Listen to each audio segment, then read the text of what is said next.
사도행전 13장 26절에서부터 41절까지 말씀 번갈아 가면서 읽어보겠습니다.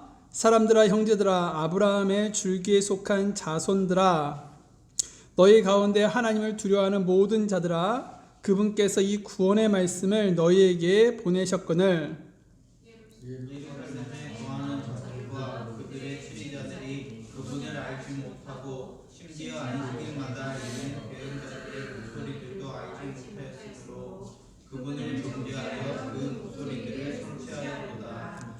그들이 그분에게서 죽일 이유를 하나도 찾지 못하였으나 그분을 죽일 것을 빌라도에게 구하였노라.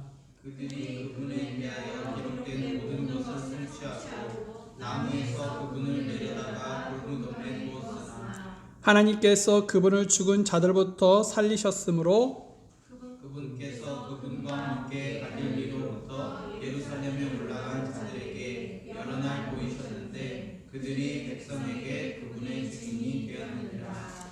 우리가 너희에게 기쁜 소식을 밝히 알리노니 그것은 곧 조상들에게 하신 약속 바로 그 약속을 하나님께서 예수님을 보내주심으로써 그들의 자손인 우리에게 성취하셨다는 것이라.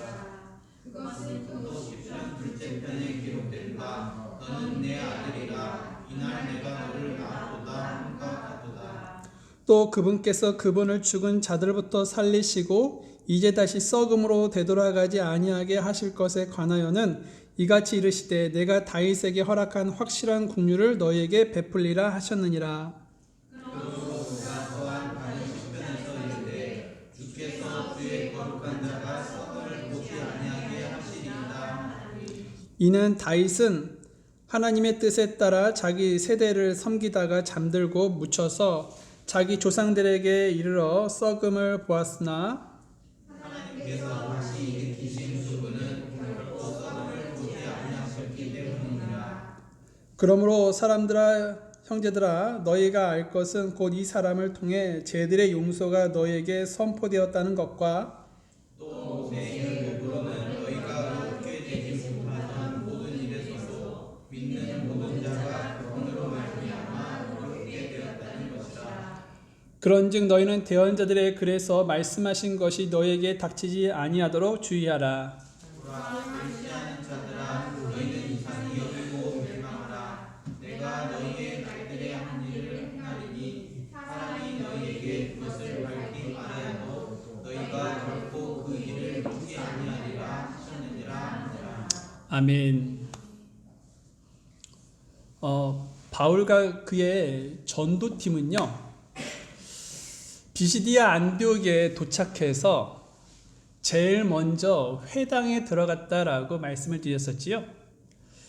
그곳에서 바울은 회당의 치리자를 통해서 말씀을 전할 수 있는 기회를 얻게 됩니다. 그래서 우리는 지난주에 바울의 설교의 서론 부분을 다루었습니다. 오늘은 이어서 설교의 본론 부분을 말씀드리려고 합니다. 우리 다시 한번 26절 말씀을 읽어볼까요? 시작. 사람들아 형제들아 아브라함의 줄기에 속한 자손들아 너희 가운데 하나님을 두려워하는 모든 자들아 그분께서 이 구원의 말씀을 너희에게 보이셨거늘. 바울은 지금 사람들아 형제들아 라는 호칭을 지금 사용을 하고 있습니다. 이 말은 지금 청중들의 주의를 집중시키도록 도와주는 멘트입니다. 우리식으로 말하면 여러분이라고 말을 하는 것과 비슷한 멘트라는 것이죠. 여기서 바울은 청중들을 가리켜 형제들이라고 말을 하고 있는데요.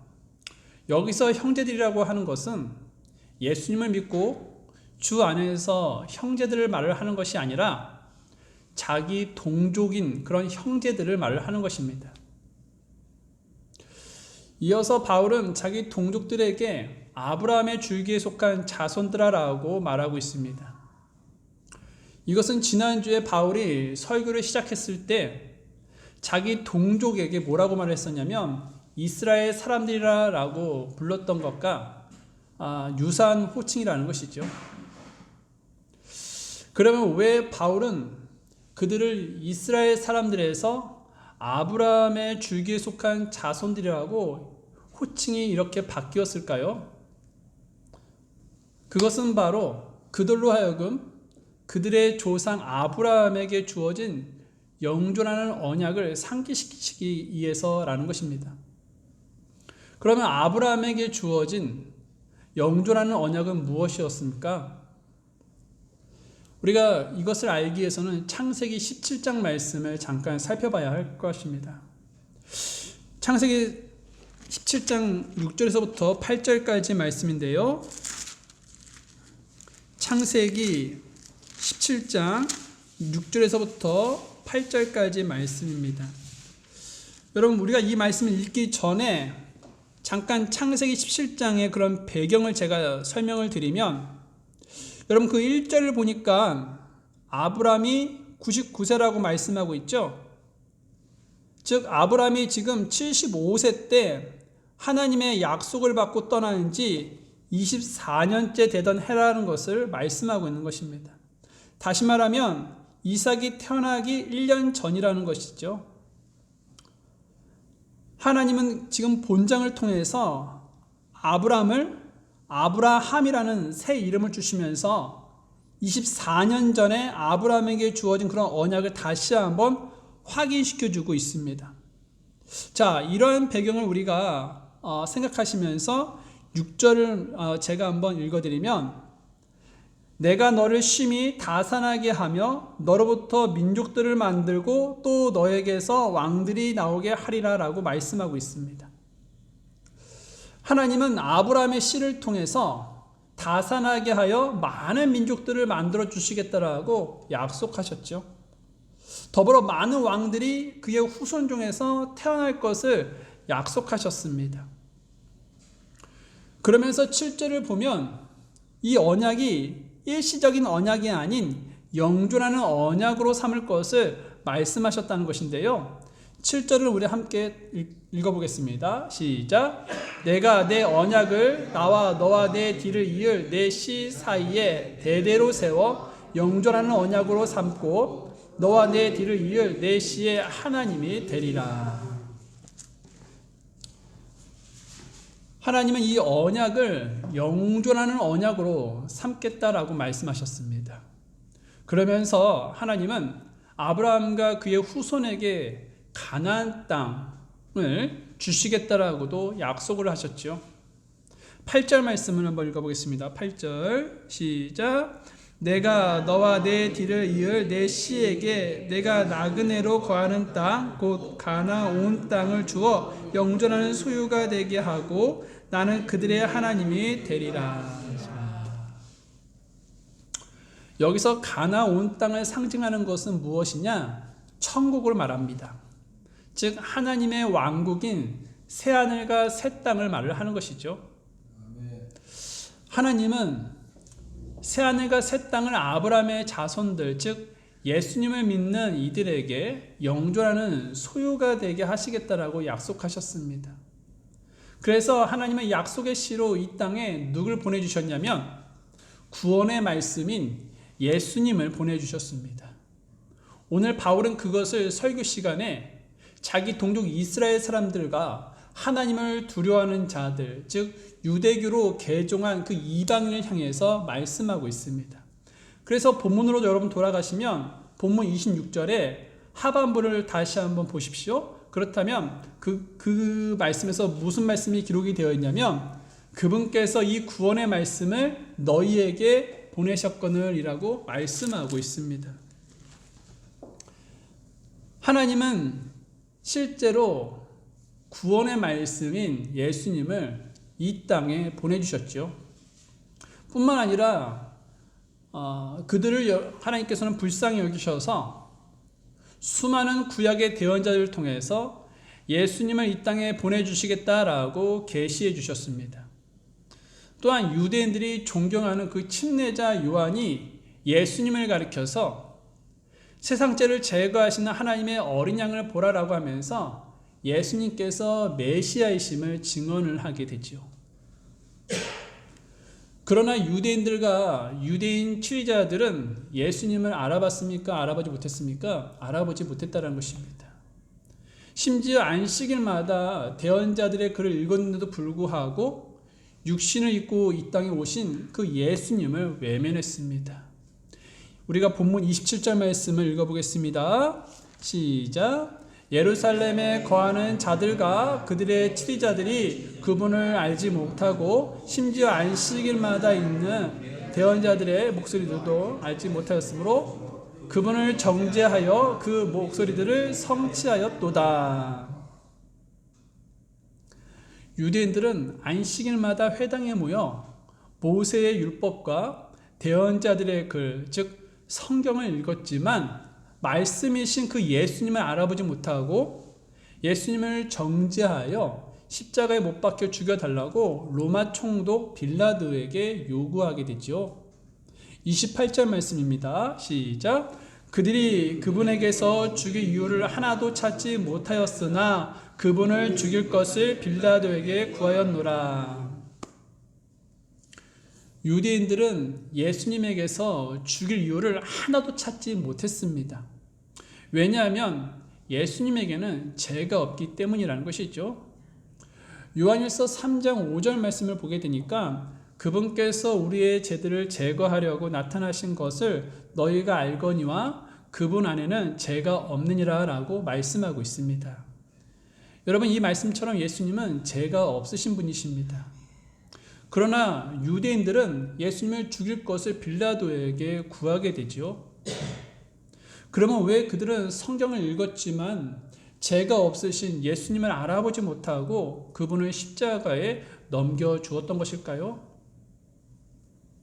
그건 바로 그들이 성경을요 지식적으로만 알고 있었지 진심으로 그들이 믿지 못했기 때문이라는 것입니다. 즉 그들은 머리로는 이 성경을 이해는 했지만 마음으로는 믿지 못했다라는 것이죠. 이것이 그들의 문제입니다. 당시 바리새인들과 서기관들, 즉 유대인의 치리자들은요 성경을 머리로만 알고 있었습니다. 때문에 성경에 무지한 일반 백성들을 무시하기도 했고요. 해박한 율법 지식으로 예수님을 정죄하고 박해하며 죽이는 데 앞장서기도 했습니다. 그래서 성경에 대한 정보만 머리에 넣는 것은 매우 위험하다라는 것이죠.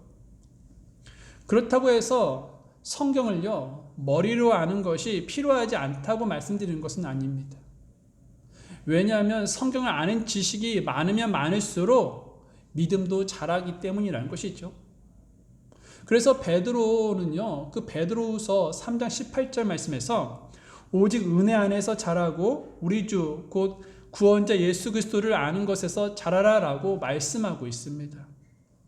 또한 바울은 빌립보서 3장 8절에서 그리스도 예수님을 아는 지식이 뛰어나기 때문에 모든 것을 손실로 여길 뿐만 아니라 배설물로 여긴다라고 말씀하고 있습니다. 이 말씀은 성경을 아는 지식이 모든 것을 손실로 여길 만큼 중요하다라고 말씀하고 있는 것이죠. 그래서 예수님은요 요한복음 5장 39절에서 성경 기록들을 탐구하라라고 말씀하고 있습니다.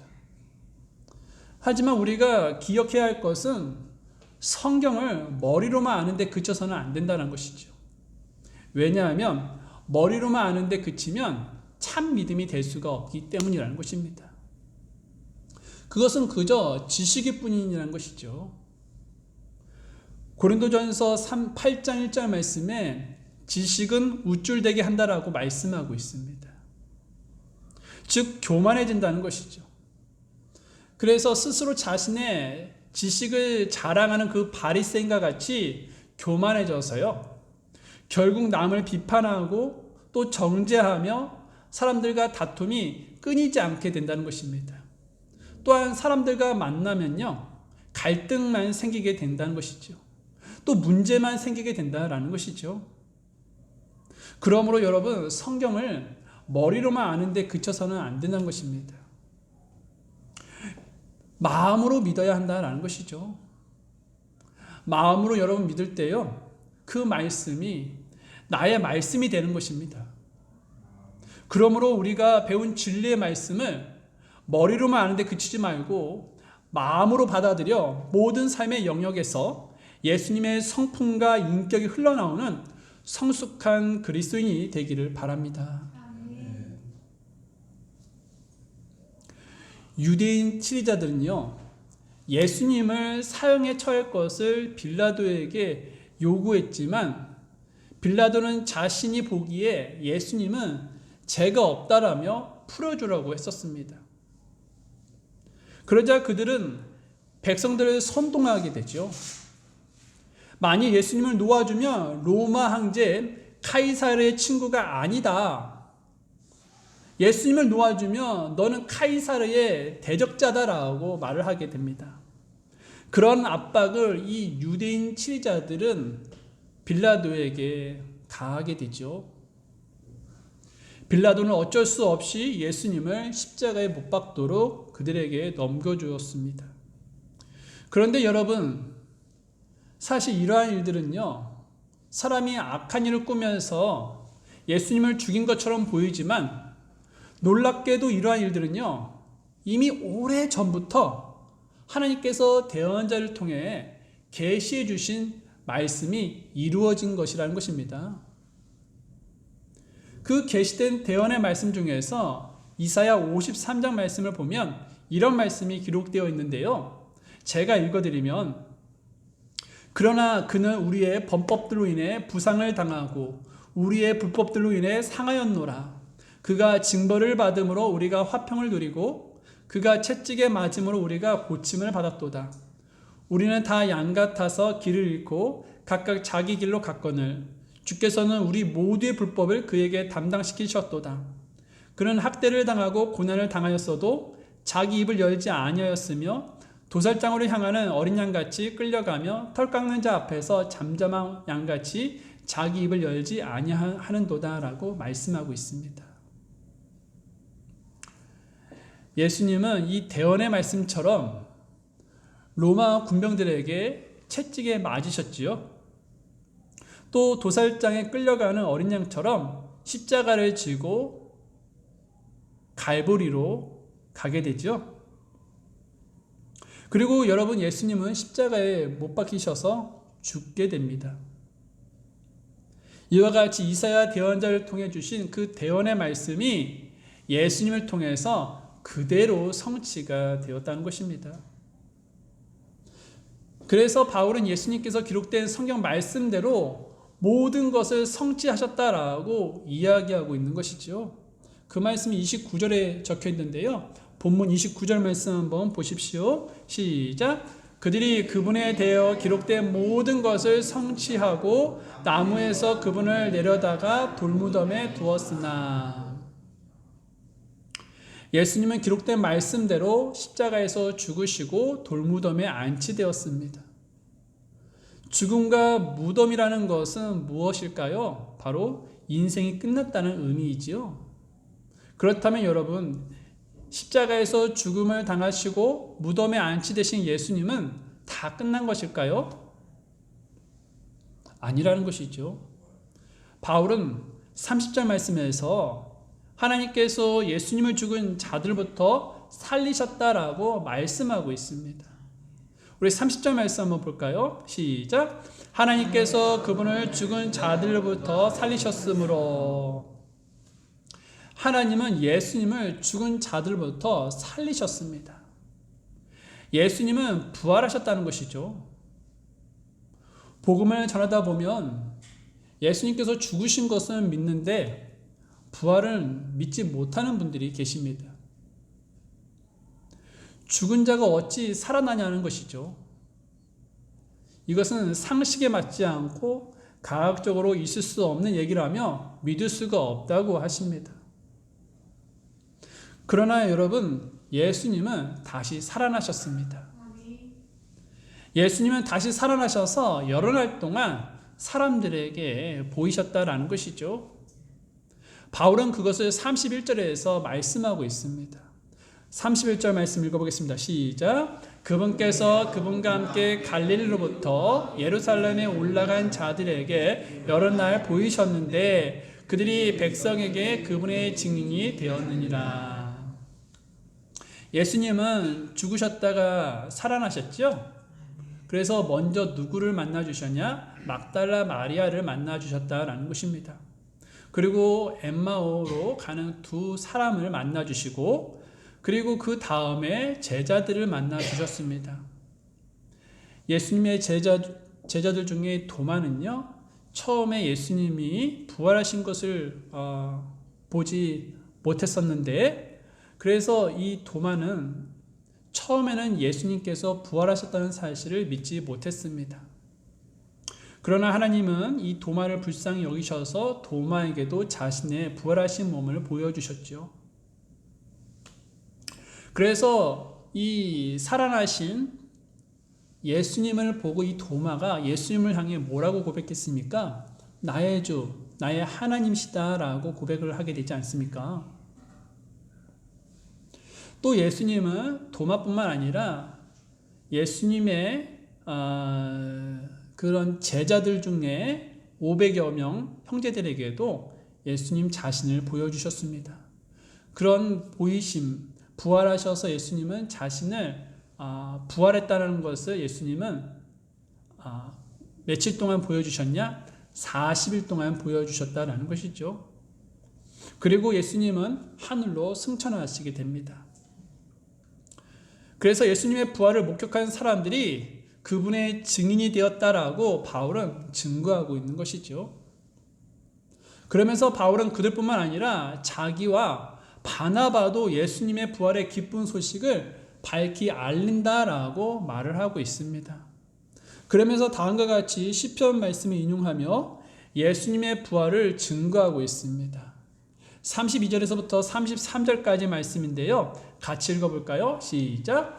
우리가 너희에게 기쁜 소식을 밝히 알리노니 그것은 고 조상들에게 하신 약속, 바로 그 약속을 하나님께서 예수님을 다시 일으키심으로써 그들의 자손인 우리에게 성취하셨다는 것이라. 그것은 또 시편 둘째 편에 기록된 바 너는 내 아들이라 이날 내가 너를 낳았도다 함과 같도다. 여러분, 우리가 방금 읽었던 32절 말씀에서 우리라고 가리키는 사람은 누구일까요? 바로 바나바와 바울을 말을 하는 것입니다.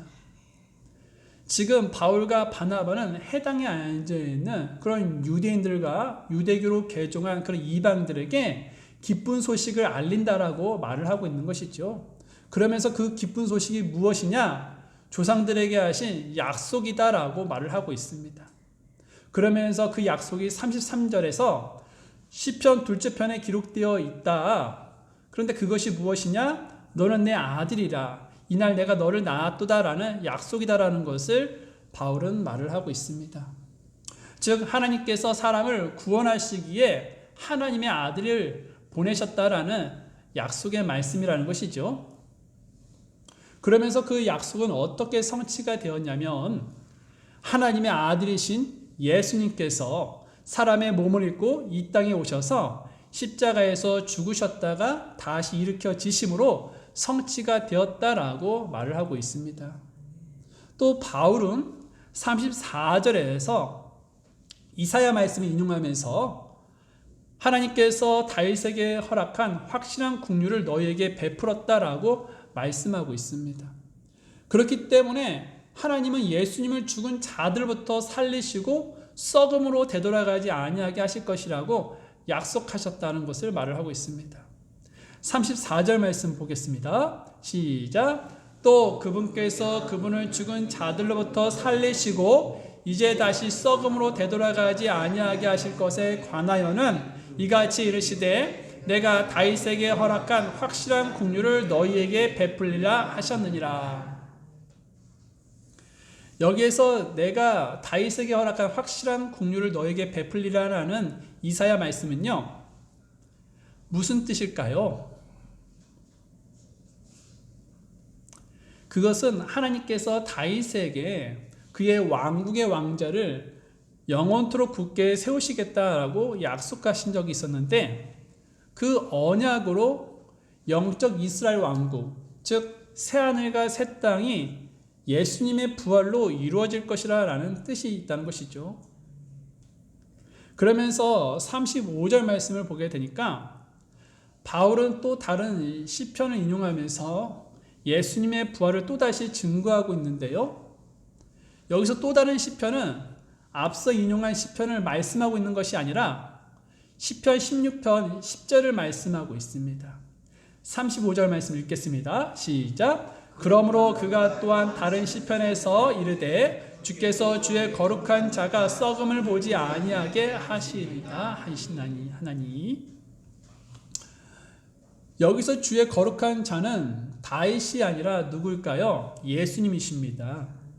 다윗의 몸은 무덤에 묻혀서 썩지만 예수님의 몸은 썩지 않습니다. 왜 그럴까요? 예수님은 무덤에 묻히셨지만 부활하셨기 때문이라는 것이죠.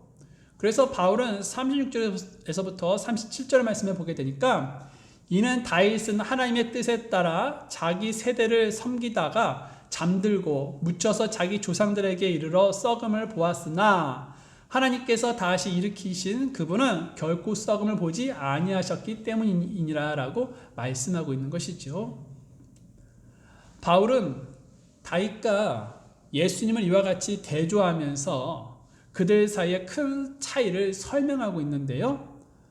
먼저 이 바울은 22절에서 다윗에 대해 하나님의 마음에 맞는 사람이라고 높였던 그 바울은 여기서도 지금 다윗을 하나님의 뜻에 따라 섬긴 사람이라고 높이고 있다라는 것입니다.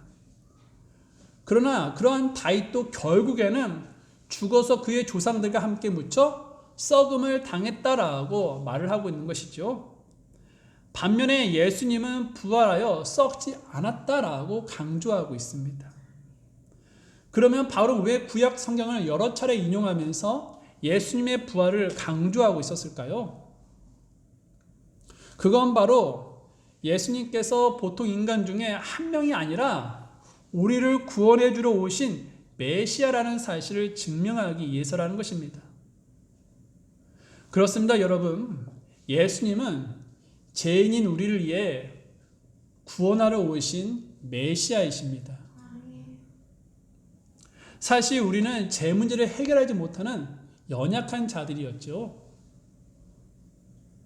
그래서 로마서의 말씀을 보게 되니까 우리가 죄인이었을 뿐만 아니라 또 경건하지 아니한 자였을 뿐만 아니라 연약한 자였다라고 말씀하고 있습니다. 읽어보셨죠? 그래서 우리는 사실 죄를 해결할 수가 없었다는 것입니다. 왜 그렇습니까? 네, 연약한 자들이었기 때문에. 강한 자가 아니라 연약한 자였다는 것입니다. 그래서 결국 죄값으로 결코 꺼지지 않을 불호수, 다시 말하면 지옥에 들어가야 하는 그런 인생들이었다라고 말씀하고 있습니다. 이렇게 우리는 소망이 없던 자들이었다는 것이죠. 그러나 우리에게 기쁜 소식은 우리의 죄 문제를 해결하시고자 하늘에서 누가 내려오셨냐? 예수님께서 오셨다라는 것입니다. 여러분, 돈이 없는 자에게 돈을 주는 것은 무슨 소식일까요? 기쁜 소식이죠. 병든 자에게 병을 치유해 주는 것은 무슨 소식일까요? 기쁜 소식이죠. 빚진 자에게 빚을 갚아주는 것은 무슨 소식일까요? 기쁜 소식이죠. 마찬가지로 죄인에게 죄 문제를 해결해 주는 것은 무슨 소식일까요? 기쁜 소식이라는 것입니다. 그래서 예수님께서 태어나실 때 천사들은요, 목자들에게 다가가서요, 기쁜 소식을 전해주겠다고 하면서 예수님께서 태어나실 것을 말씀해주고 있다는 것입니다. 누가복음 2장 10절 말씀을 잠깐 살펴볼까요? 다 같이 읽겠습니다. 시작. 천사가 그들에게 이르되 두려워하지 말라. 보라, 내가 온 백성에게 미칠 큰 기쁨의 좋은 소식을 너에게 가져왔노라. 자, 여러분, 여기서 큰 기쁨에서 이 큰이라는 이 단어는 헬라어로 메가라는 단어입니다. 메가. 이 메가라는 뜻은요, 엄청나게 크다라는 의미를 가지고 있습니다. 또 이 메가란 핵폭탄의 위력을 재는 단위를 말을 합니다. 그러니까 지금 예수님께서 이 땅에 오신 것은 그만큼 큰 기쁨이라는 것을 말씀하고 있는 것이죠. 우리는 이러한 큰 기쁨을 통해서 의로운 신분을 선물로 받았다는 것입니다. 행위의 대가가 아닌 선물로 말입니다. 그러므로 죄를 짓고 불의하고 추하고 버림받아 마땅한 사람이라도 예수님을 믿으면 죄 용서를 받고 의로움을 선물로 받게 될 것이라는 것이죠. 예수님께서 우리의 죄 문제를 해결해 주셨다면 여러분, 예수님만이 우리의 모든 해답이 되시지 않겠습니까? 예수님 안에서 해결받지 못할 문제는 하나도 없다라는 것이죠. 그러므로 여러분, 우리의 문제를 예수님께 가지고 나가야 한다는 것입니다. 마태복음 11장 28절 말씀을 보게 되니까 수고하고 무거운 짐진 모든 자들아 너희는 내게로 오라 내가 너희에게 안식을 주리라 라고 말씀하고 있습니다.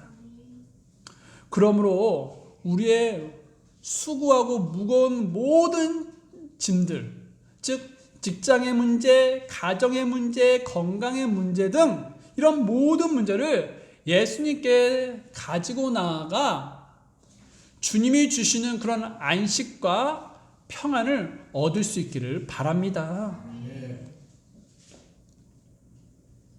자, 바울은 모든 것이 성경에 기록된 대로 성취되었다는 것을 밝히면서 십자가 사건과 부활이 지금 청중들에게 무슨 관계가 있는지를 결론적으로 말을 해주고 있는데요.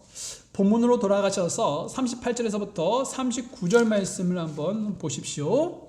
다 같이 읽어보겠습니다. 시작. 그러므로 사람들아 형제들아 너희가 알 것은 곧 이 사람을 통해 죄들의 용서가 너희에게 선포되었다는 것과 또 모세의 율법으로는 너희가 의롭게 되지 못하던 모든 일에서도 믿는 모든 자가 그분으로 말미암아 의롭게 되었다는 것이라. 여기서 이 사람을 통해 죄들의 용서가 너에게 선포되었다는 것은 무슨 말이냐? 예수님을 통해 죄들의 용서가 너에게 선포되었다라는 말씀이죠. 율법으로는 의롭게 되지 못하지만 예수님을 믿었을 때 예수님으로 말미암아 의롭게 된다라고 말씀하고 있습니다. 그러면서 바울은 마지막으로 결론을 지으면서 또다시 구약 성경을 인용하고 있는데요. 그 말씀은 하바국 1장 5절 말씀입니다. 바울은 하바국 1장 5절 말씀을 인용하면서 그 말씀에 나타난 심판의 경고를 통해 복음을 거부하는 자들에 대해 다음과 같이 경고하고 있습니다. 40절에서부터 41절까지 말씀인데요. 읽겠습니다. 시작. 그런즉 너희는 대언자들의 글에서 말씀하신 것이 너희에게 닥치지 아니하도록 주의하라. 보라, 멸시하는 자들아 너희는 이상히 여기고 멸망하라. 내가 너희의 날들에 한 일을 행하리니 사람이 너희에게 그것을 밝히 말하여도 너희가 결코 그 일을 믿지 아니하리라 하셨느니라 하니라. 바울은 과거 하바국 대언자가 유다의 그런 불신앙으로 인해서 바벨론에 의해 멸망당하고 포로가 될 것을 예언을 한 적이 있었습니다. 하지만 이러한 경고에도 불구하고 이 유대인들은요 회개하지 않았다는 것이죠. 하바국 대언자의 경고에 귀를 기울이지 않았다는 것입니다. 하바국 대언자의 경고를 믿지 않았다는 것이죠. 결국 그들은 어떻게 됐냐? 멸망하고 말았다는 것입니다. 그래서 바울은 유대인들에게 만일 너희들도 지금 해당에 있는 그런 유대인들에게 너희들도 복음을 받아들이지 않는다면 결국 우리 조상들처럼 하나님의 심판을 받을 수밖에 없다라고 경고하고 있는 것이죠. 그렇습니다, 여러분. 복음을 받아들이지 않는 사람은 결국 어떻게 되냐? 심판을 받게 되어 있다는 것이죠. 이것은 유대인들뿐만 아니라 온 세상 사람들에게 주어진 경고의 메시지입니다. 여러분, 세상은 시간이 지날수록 말세가 가까워지고 있죠. 말세에 여러분 일어날 징조가 무엇입니까? 성경 말씀에 보게 되니까 곳곳에 지진과 역병과 또 기근이 일어난다라고 말씀하고 있다는 것이죠. 지금 세계는 역병이 퍼지고 있지 않습니까? 전염병이 퍼지고 있지 않습니까? 그것 때문에 지금 세계가 어지럽고 시끄럽다라는 것이죠. 여러분, 이런 것을 보면 조만간 누가 오실 것 같습니까? 예수님이 다시 오신다는 것입니다. 우리가 주님 오실 날을, 그래서 우리는 준비를 해야 한다는 것이죠. 아직 우리 가족 중에 구원을 받지 못한 그런 가족들이 있다면, 여러분, 예수님이 오시면 우리에게는 축복이죠. 은혜이죠.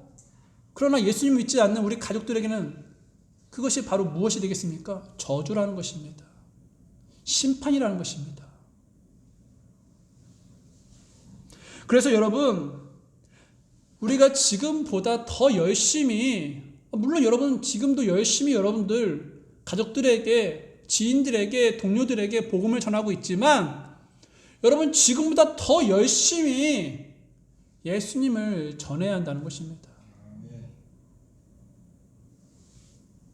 그리고 여러분, 우리는요, 하나님의 말씀에 두려움을 갖고서 하나님의 말씀을 사모하며 신실하게 교회를 섬겨야 한다라는 것입니다. 그래야 여러분, 우리가 주님이 오셨을 때에 부끄러움 없는 그런 자들로 주님 앞에 설 수가 있게 되는 것이죠. 자리에서 일어나겠습니다. 저는 여러분을 주님께로 초청합니다. 예수님은 우리의 구원자이십니다. 이 말은 무슨 말입니까? 네, 예수님만이 우리의 모든 문제의 해답이시라는 말입니다. 예수님께서 우리의 재 문제 해결해 주십니다. 예수님께서 우리의 건강 문제 해결해 주십니다. 예수님께서 우리의 가정 문제 해결해 주십니다. 그렇다면 우리의 모든 문제를 누구에게 가지고 나아가야 하겠습니까? 네, 정답은 딱 하나, 예수님께 가지고 나아가야죠. 여러분, 우리가 우리의 문제를요, 혼자 해결하려고 하면 절대로 그 문제는 해결되지 않습니다. 그러나 예수님께 가지고 나아가면 그 문제는 손쉽게 해결될 수 있습니다. 그리고 하나님께서 우리가 예수님께 우리의 문제를 가지고 나아가면 무슨 복을 주시냐? 모든 이해를 뛰어넘는 하나님의 평강과 안식을 주겠다고 약속하셨다는 것이죠. 여러분, 여러분이 믿는 하나님은 신실하신 분이십니다. 신실하시다는 것은 약속을 지키시겠다는 분이시라는 것이죠.